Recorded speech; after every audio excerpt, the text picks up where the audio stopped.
రైతులకు 15,000 రూపాయల రైతు భరోసా అమలు చేయాలని బీఆర్ఎస్ పార్టీ సిరిసిల్ల శాఖ అధ్యక్షులు జిందం చక్రపాణి ఆధ్వర్యంలో నిరసన కార్యక్రమం చేపట్టారు. చంద్రంపేట రైతు వేదిక వద్ద సిరిసిల్ల కరీంనగర్ ప్రధాన రహదారిపై నిరసన చేపట్టారు. ఈ సందర్భంగా వారు మాట్లాడుతూ కాంగ్రెస్ ప్రభుత్వం రైతు భరోసా కింద పెట్టుబడి సాయం ఎకరానికి 15,000 రూపాయలు ఇస్తామని చెప్పి 12,000 రూపాయలు ఇస్తామని ప్రకటించడం రైతులను మోసం చేసేలా ఉందని మండిపడ్డారు. ఈ కార్యక్రమంలో పట్టణ బీఆర్ఎస్ పార్టీ నాయకులు కార్యకర్తలు పాల్గొన్నారు.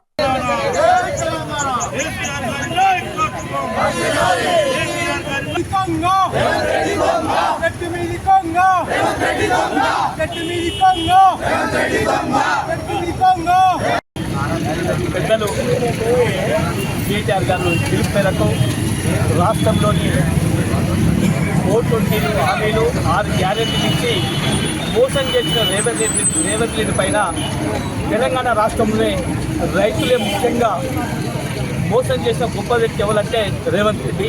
ఎందుకంటే ఎలక్షన్ల ముందు అడ్డగోలు హామీలు ఇచ్చి ఇలా రైతుల ఓట్లు దండుకొని ఇలా రైతులకు ముండి చేసి చూపుతుందంటే ఎవరంటే రేవంత్ రెడ్డి అని చెప్పి నిదర్శనకే ఈరోజు చంద్రపేట చౌరస్తాలో రైతు కన్నీటి పెడితే ఏ రాజ్యము నిలవలేదని చెప్పి దేశవ్యాప్తంగా తెలుసు. ఇప్పటికైనా రైతులను అర్థం చేసుకొని ఈ డిసెంబర్ లోపలనే జనవరి లోపలనే ఖచ్చితంగా ప్రతి ఒక్క రైతుకు ఎకరానికి 17,500 ఇవ్వాలని చెప్పి రైతుల పక్షాన పార్టీ పక్షాన మేము డిమాండ్ చేస్తున్నాం. అడ్డగోలు హామీలతోటి అబద్ధాల పునాదుల మీద గద్దెనెక్కిన అబద్ధాల రేవంత్ రెడ్డి ఇప్పుడైతే ఎకరానికి 15,000, కాంగ్రెస్ అధికారంలోకి వస్తే ఎకరానికి 15,000 ఇస్తామని చెప్పేసి ప్రగల్భాలు పలికి గప్పాలు కొట్టిన గబ్బు రేవంత్ రెడ్డి తీరా అధికారంలోకి వచ్చిన తర్వాత 2 సార్లు 2 పంటలకు రైతు బంధు ఎగ్గొట్టి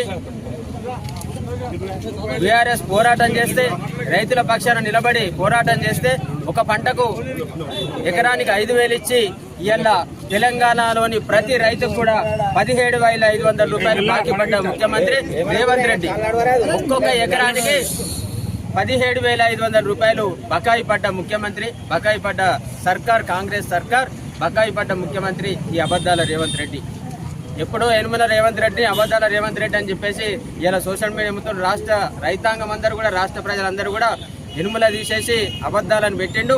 ఇలా ఈ రైతు బంధు విషయంలో కూడా రైతు భరోసాగా 15,000 రూపాయలు ఎకరానికి ఇస్తానని చెప్పేసి నిన్నటి రోజున ఎకరానికి 12,000 రూపాయలు ఇస్తామని చెప్పేసి ముఖ్యమంత్రి ప్రకటించిండు.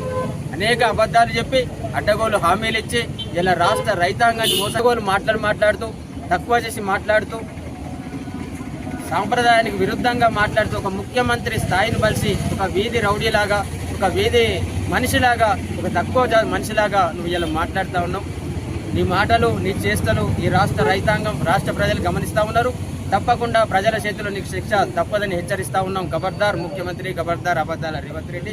తప్పకుండా రాష్ట్ర రైతాంగానికి నువ్వు ఇచ్చిన హామీ ఏదైతుందో రుణమాఫీ పూర్తి మాఫీ అయ్యే వరకు రాష్ట్ర రైతాంగానికి నువ్వు ఇచ్చిన ఎకరానికి 15,000 రూపాయల చొప్పున, పంటకు 7,500 చొప్పున ఇస్తానని నువ్వు నెరవేర్చే వరకు కూడా నీ మెడలు వంచి నీకు బుద్ధి చెప్పి ఈ రాష్ట్ర రైతుల పక్షాన బీఆర్ఎస్ పార్టీ ఉండి పోరాటం చేస్తుందని, రైతులకు నువ్వు ఇచ్చిన హామీలు నెరవేర్చేదాకా మేము తప్పకుండా ఇలా ప్రజల పక్షాన నుండి బీఆర్ఎస్ పార్టీ కొట్లాడుతుందని చెప్పేసి హెచ్చరిస్తూ ఉన్నాం. ప్రతి బీఆర్ఎస్ నాయకుడు కావచ్చు, ప్రతి బీఆర్ఎస్ కార్యకర్త కావచ్చు, తెలంగాణ రాష్ట్రాన్ని సాధించుకున్న మా కార్యకర్తలందరూ కూడా నీ మెడలు వంచుడు, నీ వంచన నువ్వు గుర్తించి ప్రజలను చైతన్యవంతం చేసిన మాకేమంత కష్టమైన పని కాదు. తప్పకుండా నీ వంచనకు బుద్ధి చెప్తాం. నీ మోసపూరిత మాటలు, నీ మోసపూరిత వాగ్దానాలు నెరవేర్చేదాకా ప్రజల పక్షాన ఉండి కొట్లాడతామని చెప్పేసి బీఆర్ఎస్ పార్టీ